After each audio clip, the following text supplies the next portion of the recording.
nais ko lang sabihin something very brief. I'd like to issue a respectful challenge to our President. Mr. Marcos, di ba ang narrative na iyong pinopromote ay hindi ako kasama dyan sa mga flood control scandals na yan. And in fact, ang sabi mo, ako nga ang nagpa-imbestige. Sinasabi mo yan constantly to your mouthpiece. At sinabi mo pa nga, di ba, noong ikaw ay nag-speech nung SONA, mahiya naman kayo.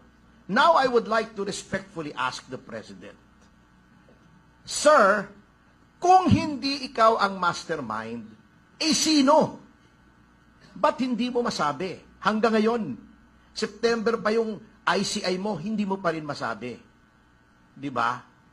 Kung ikaw ang nagpa-imbestiga, ano nangyari sa investigasyon? Bakit hindi mo pa rin masabi hanggang ngayon kung sino ang mastermind? At sa nakikita mo na yung National Expenditure Program mo ay nilakihan na naman, just like before, nung sinabi mong mahiya naman kayo, bakit ayaw mong sabihin sa present na House, mahiya ulit kayo?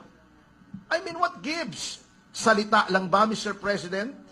Are you not going to tell the Filipino people kung sinong dapat mahiya? Sino ba dapat mahiya talaga rito? Kung hindi kayo, sinong dapat mahiya? Yung pinsan mo ba? Yung anak mo ba? Sinong dapat mahiya, Mr. President? Why are you so silent? Bakit puro lip service? So that is my challenge. Ngayon, ito naman public knowledge naman, pero alam nyo, magugulat kayo. Because, alam nyo, yung sinasabi nga po sa Konstitusyon, Rob, na the legislature is the guardian of the public purse. Alam nyo, dapat po ang ginagawa ng ating lehislatura ay magtipid. Kung merong wish list ang presidente under the National Expenditure Program, siguro dagdagan mo ng konti, bawasan mo ng konti, but for you to double or treble yung hinihingi ng presidente, there's something wrong. Bakit sa halip na pangalagaan mo yung pondo, tipirin mo, nilalakihan mo pa? Walang iniwan niya sa anak mo eh. Humihingi ng allowance, Dad, may party ako sa Sabado, pahingi naman 1,000. Wag, 800 lang. Ito, baliktad eh.